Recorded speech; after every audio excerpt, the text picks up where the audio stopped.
Hi, I'm Matt here with Solas. Today I'm going to be showing you how to install our Rubex hub into our propeller. Let's get started. First, you want to take the Rubex hub and the spline side will go in first.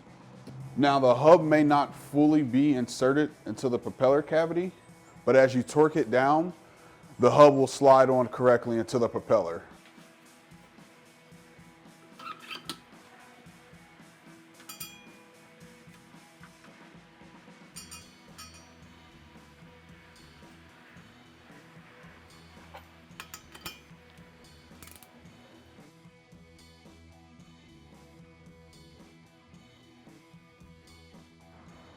After torquing down the propeller, taking off the prop nut and the aft spacer, and as you can see, the hub is fully inserted into the propeller now.